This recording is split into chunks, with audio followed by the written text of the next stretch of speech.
com o nome que você der a isso. Eu nunca dei o dízimo na minha vida. Eu tenho a alegria em Deus de ter dado 70%, 80%, 90% do que eu ganhei a vida inteira. E dou graças a Deus de não ter nenhuma reserva para amanhã. Nem para o ano que vem, nem para o dia seguinte. Eu vou ser mantido pela fé até quando não haja mais nenhum dente na minha boca. Quem vai me sustentar com papinho é o Senhor. Até que eu vá. Porque o dia é chamado hoje. Eu tenho cuidados de responsabilidade mínima com aqueles que eu cuido, mas eu não estou aqui, por exemplo, para guardar dinheiro para meus filhos no futuro. Eu não faria esse mal a eles. Eu ainda ajudo a minha caçula. Todos os meses ela é caçula, ela está no processo de crescer. Mas eu, como pai, quero que ela cresça, que ela tenha os seus próprios bens, seu próprio recurso para eu poder morrer em paz quando chegar a minha hora. Pai sincero e inteligente, ver os filhos caminhando, autônomos, né? Com as próprias pernas. Então, voltando aqui à questão do dinheiro, é recomendável que o indivíduo invista onde ele é ajudado e que ele guarde alguma coisa, não para poupar, mas para manter os olhos abertos. É tão fácil, nós estamos cercados de miséria, carência e necessidade o dia inteiro, o tempo todo. Outro dia alguém me perguntou por que eu não começo outra fábrica de esperança. Eu falei, olha, a minha cota está dada. Agora, a fábrica de esperança sempre fui eu. Vocês estavam pensando que era aquele prédio ali? Aquele prédio estava lá há 50 anos, nunca aconteceu nada. Eu fui para lá, aconteceu aquilo tudo. Porque eu sou o cara? Não. É porque o evangelho que estava em mim gerou aquilo ali. Aquilo ali acabou, mas eu não acabei. A minha fabriqueta de esperança está acontecendo todo dia, para todo lado, e ninguém precisa saber. E ninguém me vê levantar e ir ao gasofilácio do La Salle, na hora das ofertas, colocar uma oferta lá, porque eu acho até hipocrisia da minha parte. Parece até que eu tô sendo o primeiro para induzir os outros a irem atrás, como muito pastor faz. Como eu faço. Olha só o meu exemplo, aí vou lá e botar uma nota bem rombuda assim, que supostamente volta pro bolso deles, então aquilo é só um teatro. Então eu não dou lá não, na frente de todo mundo. As minhas eu dou em silêncio. Todas elas, e não é diziminho não, é infinitamente mais do que isso e ninguém precisa saber quanto é e nem ver. De modo que eu não estou nem preocupado se alguém lá numa sala diz, o Caio pede, mas ele não dá, eu estou dando é para Deus. Verdade. E os que quiserem de mim esse tipo de teatralidade informativa vão morrer secos, meu irmão. Porque eu não estou aqui para satisfazer esses interesses, nem fazer parte desse tipo de encenação. Eu conheço uma pessoa, uma senhora, que ela não dá dízimo mais, ela resolveu adotar, entre aspas, uma viúva. Aleluia. E aí do salário dela, ela se compromete espontaneamente a fazer ajudas e comprar, às vezes, coisas que faltam na casa dela, e assim por diante. Eu vejo isso muito mais poderoso infinitamente. Extremamente mais agradável ao Senhor. E aquele que dá ao pobre empresta a Deus. É o que diz a sabedoria da Bíblia. E ninguém deve dar ao pobre para estar emprestando a Deus, mas é Deus mesmo Senão que virou diz. outro negócio. É Deus mesmo que diz. Então, pelo amor de Deus, meu irmão, é como lançar o pão sobre as águas, depois de muitos dias tu acharás.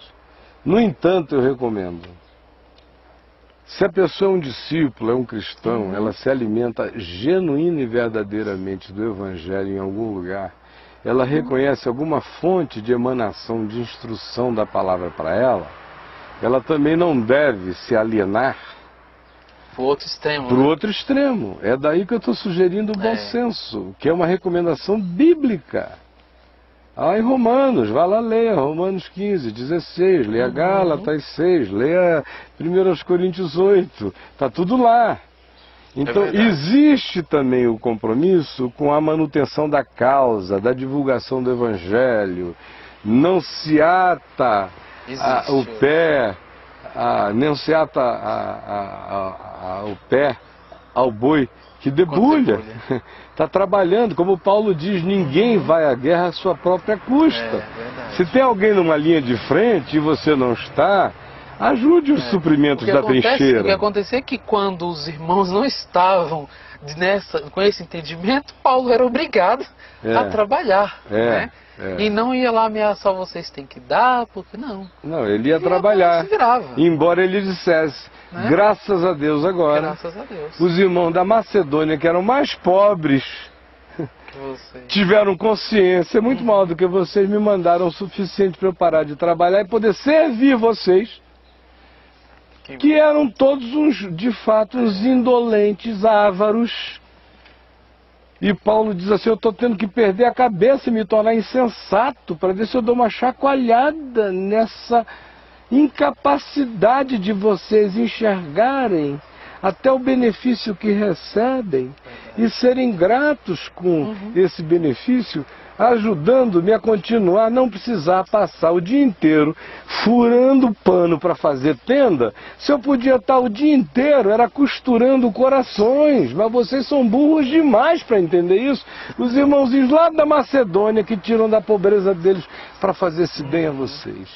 Caio, eu vejo que a gente precisa, eu quero falar a gente, colocando todos nós, precisamos mesmo ser curados disso tudo, porque a gente sai do sistema, mas essa coisa nunca sai. Parece que fica sempre um pedacinho, né? E fica de duas formas. E aí vai para um extremo do outro. Agora eu também não participo de mais nada, não enxergo mais nada. Já fui muito enganado, então ninguém me engana mais.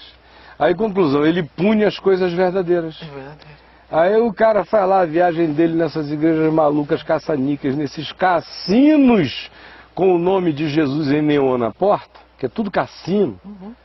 Virou uma Las Vegas horrorosa, não é? O negócio todo é jogo, é mega-sena, é corrente, é isso, é aquilo, aquilo outro. E aí o cara vai lá, fica no cassino 1 ano, 2 anos, 3 anos, é enganado até não poder mais, se dana todo, não consegue mais dizer Jesus não é Deus, porque alguma coisa da graça de Deus deu uma marcada no coração dele. Aí ele começa a ficar por aí, ou fica solto, não sabe mais para onde vai, se amargura, se perde, se sente desviado. Aí vai aumentando suas culpas, suas neuroses, suas doenças. Aí depois de um tempo não aguenta mais conviver com tanta culpa, aí vai ficando cínico, vai ficando indiferente, depois se torna um anticrente, depois passa a ser o cara mais hostil ao Evangelho. Odiar as pessoas, que na verdade, a gente está falando aqui de toda essa sujeira, na verdade, que existe no meio evangélico, quanto a gente não odeia os irmãos. Não, né? A gente ama os irmãos, a gente odeia a sujeira mesmo. Odeia a sujeira.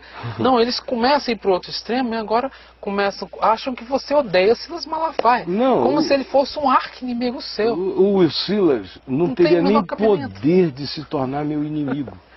Olha, eu nunca tive inimigos, mas se eu tivesse que ser tentado a ter um inimigo, cara, ele ia ter que ser um homem, não um menino.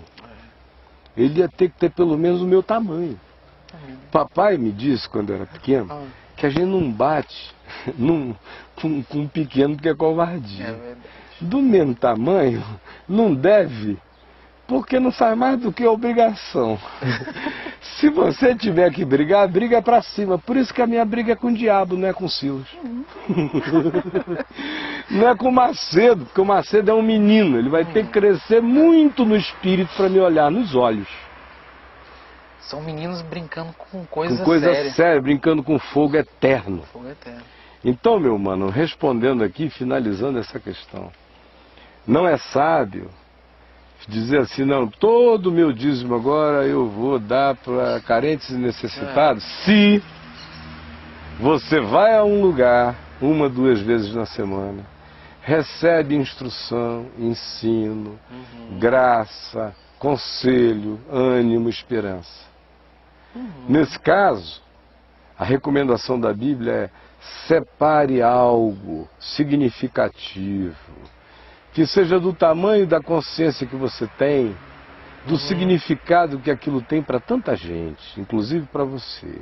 E ajude aquele movimento de divulgação do Evangelho a continuar a crescer e se expandir. e não